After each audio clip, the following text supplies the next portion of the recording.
మీ ఎలాంటి వ్యాపార ప్రకటనలకైనా వెంటనే మా ఛానల్ సంప్రదించండి. ఓం నమ శివాయ నమ. ఓం శ్రీ పరబ్రహ్మ దేవి మహాశక్తి స్వరూపిణి ఓంకారి రూపిణి ఓం శ్రీ మాత్రే నమ. ఓం కొండదేవతాయ నమ. ప్రజలందరికీ నమస్కారము. 2025 అక్టోబర్ నెల.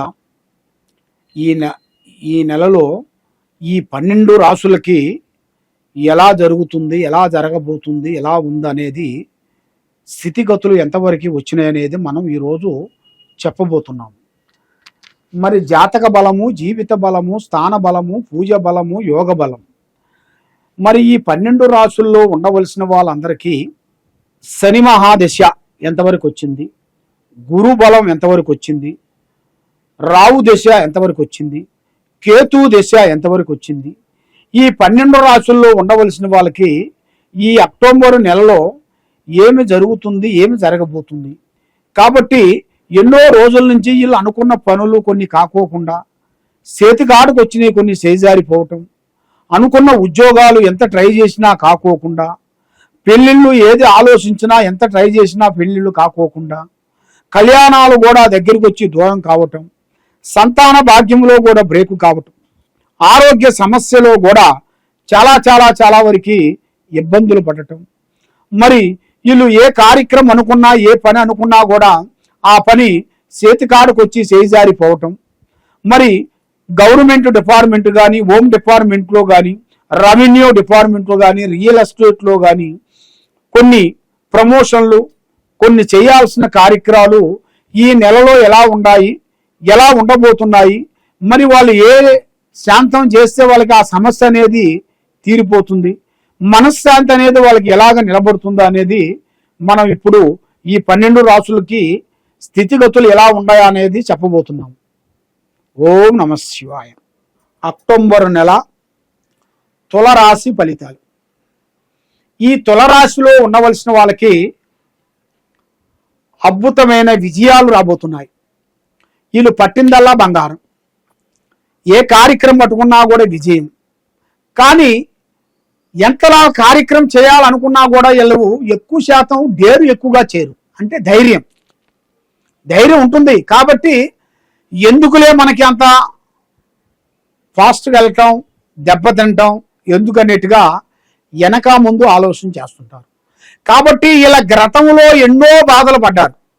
ఇలా గతంలో కుటుంబం గురించి కానీ, అన్నదమ్ముల గురించి కానీ, అక్కజెల్లెళ్ళ గురించి కానీ, తల్లిదండ్రుల గురించి కానీ, ఇలా కొడుకుల గురించి కానీ, కూతుర్ల గురించి కానీ ఎన్నో బాధలన్నీ ఈపి మీద వేసుకొని, ఎన్నో బాధలు పడుతూ, ఎన్నో శికాకులు పడుతూ, ఆ బాధల్లో నుంచి బయటపడి ఇప్పుడు ఒక మంచి అవకాశం అనేది ఇలా జాతకంలో అనేది ఈ నెలలో అద్భుతమైన విజయాల్ని సాధించబోతున్నారు. మీ శత్రువులు మిత్రువుగా కాబోతున్నారు. కాబట్టి మీ శత్రువుల గురించి మీరు భయపడాల్సిన పనేం లేదు. ఎందువల్ల అంటే మీరు తప్పు చేస్తే భయపడాలి. తప్పు మీరు చేసింది కాదు. తప్పు కొన్ని కారణాల వల్ల మీ మీదకి వచ్చి పడిపోయినాయి. అంటే అది మీరు ఊహించని తప్పు. ఆ తప్పుని వాళ్ళు దాన్ని భూతద్దం వేసి, ఆ భూతద్దంలో చూసి చిన్న అక్షరాన్ని పెద్దగా చేసి చూస్తే ఎలా ఉంటుంది, భూతద్దం వేసి చూస్తే చిన్న అక్షరాన్ని పెద్ద అక్షరాలు కనబడతాయి. అలాగ పెద్ద అక్షరాలు వేసి మీకు మీ కుటుంబాన్ని మీకు మనశ్శాంతి లేకోకుండా, మీ బంధువుల్ని మీకు దక్కకోకుండా, మీ స్నేహితుల్ని మీకు దక్కకోకుండా, మీ స్నేహితులు కూడా మీకు మనశ్శాంతి ఉండకోకుండా చేశారు. కాబట్టి భగవంతుడు పిచ్చోడు కాదు. భగవంతుడు ఎవరికి ఎలాగ పెట్టాలి, ఎవరికి ఎలాగ దెబ్బతీయాలి, ఎవరికి ఎలాగ నష్టం చేయాలనేది ఆ భగవంతుడు రాసి పెట్టి ఉంచుతాడు. కాబట్టి కొన్ని మనుషులకి కొన్ని ఇబ్బందులు ఎదురైనప్పుడే ఆ బాధ్యత విధానం అనేది వాళ్ళకి ఎదురవుతుంది. ఆ బాధ్యత విధానం అనేది వాళ్ళకి ఎదురైనప్పుడే వాళ్ళకి ఆ బలుపు అనేది వెలుగుతుంది. కాబట్టి పడ్డవాడు చెడ్డవాడు కాదు. కాబట్టి ఏ కార్యక్రమైనా, ఏ పనైనా కానీ ఆచితూచి అడిగేయండి. తొందరపాటు వల్ల ఎన్నో తప్పుడు నిర్ణయాలు తీసుకొని మీ లైఫ్ని చెడగొట్టుకొని, స్నేహితుల మాట విని, స్నేహితులతో కొంత చెడు స్నేహాలు చేసి, వాళ్ళు మీకు బానిసను చేసి, మీకు చెడు వ్యసనాలకి మీకు పరిచయాలు చేసి, వాళ్ళ పరిచయాలతో మీకు మీ జీవితాన్ని, మీరు డబ్బుని, మీ హోదాని, మీ స్నేహాన్ని, మీ బంధుత్వాన్ని మీరు దూరం చేసుకున్నారు. కాబట్టి మళ్ళీ మీకు ఈ అన్ని మీకు దక్కే మార్గాలు మీకు దగ్గరికి వచ్చేస్తున్నాయి. కాబట్టి యత్నము ప్రయత్నము అన్నాడు. మానవ ప్రయత్నం అనేది మనం చేయాలి. మానవ ప్రయత్నము మనం చేయింది ఏది కాదు. కాబట్టి అందరూ బాగుండాలి, దాంట్లో మనం ఉండాలని కోరుకునే మనస్తత్వం కలిగిన వాళ్ళే ఈ తులరాశి వాళ్ళు. ఈ తులరాశి వాళ్ళు ఎదుటి మనిషి మన గురించి అనుకుంటాడో అని, ఎదుటి మనిషికి సహకారం చెయ్యాలని ఎన్నో విధానాలుగా బాధపడుతుంటారు. ఎన్నో కష్టాలకి, ఎన్నో ఇబ్బందులకి, ఎన్నో హాస్పిటల్కి, ఎన్నో డబ్బుల విషయాలు కానీ, ఎన్నో భూమి విషయాలు కానీ, ఎన్నో బంధుత్వాల్లో కొంచెం సమస్యలు వచ్చినా కూడా వీళ్ళు సహకారం ఎక్కువగా చేస్తుంటారు ఈ తులరాశి వాళ్ళు. ఎందుకని? మన బంధువులు, మన స్నేహితులు, మన బావ, మన స్నేహితులు, మన సడ్డుగులు, మన వియంకులు అనేది అభిమానం అనేది ఉంటుంది. ఆ అభిమానం వాళ్ళు వచ్చారు కాబట్టి వాళ్ళకి మనం ఏదో ఒక సహకారం చెయ్యాలి, ఏదో ఒక హెల్పింగ్ చేయాలి. చేయకోకుండా ఉంటే ఇక మనం ఉండి లేనట్టుకే అని ఈ తులరాశి వాళ్ళు ప్రజాసేవ ఎక్కువగా చేస్తుంటారు. ప్రజాసేవ అంటే ప్రజలకి హెల్పింగ్ చేస్తుంటారు. మరి అలాగా ప్రజాసేవ చేసే వాళ్ళందరికీ ఒక మంచి చేసేవాడికి మనం సహకారం చేయాలి, ఒక మంచి పని చేసేవాడికి వాడికి మనం హెల్పింగ్ చేయాలి. ఫలానా బాధలో ఉండవలసిన వాడికి, బాధపడుతున్నారు అన్నోడికి చేయించి పైకి లేపాలి. అలాంటి 4 పనులు చేస్తేనే వాడికి ఒక మంచి పేరు అనేది వస్తుంది. ఎందువల్ల అంటే ఒక మంచి పేరు రావాలన్నా, ఒక చెడు పేరు రావాలన్నా వాడి మనస్తత్వాన్ని బట్టి, వాడు చేసే ఒక మంచి పని బట్టి వస్తుంది.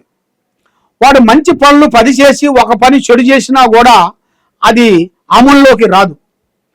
నువ్వు 10 పనులు తప్పు చేసి ఒక పని మంచిగా చేసావనుకోండి, నీకు గుర్తింపు రాదు. అందువల్ల నీకు ఎంత ఆస్తి ఉన్నా, ఎన్ని భూములున్నా, ఎన్ని కోట్లు ఉన్నా, నువ్వు 10 తప్పులు చేసి ఒక మంచి పని చేసావనుకోండి, దానికి ఒక అర్థమే ఉండదు. ఎందువల్ల? దానికి నువ్వు చేసిన ఈ ఒక్క తప్పు వల్ల అన్ని పనులు కూడా, నువ్వు ఇంతకుముందు చేసిన పనులు కూడా ఎన్నో మంచి పనులు చేసావు, కానీ ఆ మంచి పనులు చేసావని అనుకోరు. ఈ ఒక్క పని వల్ల ఆ 10 పనులు ఇది కూడా అలాగే చేసావు నువ్వు అని మీద లేనిపోయిన కొన్ని నిందలు వస్తాయి. కాబట్టి కొంత జాగ్రత్త మీరు తీసుకోవాలి. ఏ పని చేసినా, ఏ కార్యక్రమం చేసినా, ఏ స్నేహితుడు కానీ, ఏ మిత్రుడు కానీ, ఏ బంధువు కానీ, ఎవరైనా సరే కొంచెం ఆచితూచి అడిగేయండి.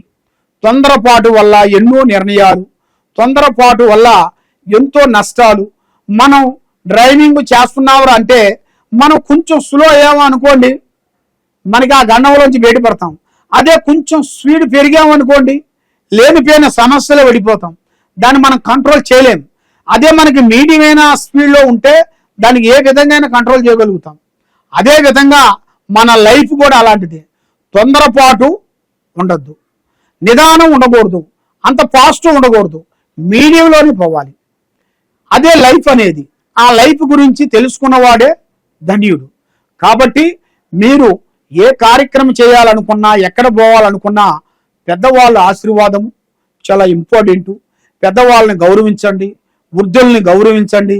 కాబట్టి మీరు ఎదుటి వాళ్ళు బాధపడుతున్నారా, కాబట్టి మీ సహకారం మీరు చేయండి. వాళ్ళకి అన్ని దానాల కన్నా అన్నదానం చాలా గొప్పది. ఆ అన్నదానం అనేది మీరు చేయండి. వృద్ధుల్ని ప్రేమించండి. మీరు పూజించాల్సింది శ్రీ వెంకటేశ్వర స్వామిని మీరు పూజించండి. 7 వారాల పాటు మీరు పూజా బలం చేసినట్టుకైతే 100% మీకు సక్సెస్ అయ్యే మార్గాలు ఉన్నాయి. కాబట్టి మీరు ఎక్కడెక్కడో పోయి జ్యోతిష్యం చెప్పించుకొని నిరాశ చెంది ఉన్నారు. కాబట్టి ఈ కింద ఉండాల్సిన నెంబర్కి ఒకసారి సంప్రదించండి. సర్వో జనా సుఖినో భవంతు. ఓం నమః శివాయ నమః.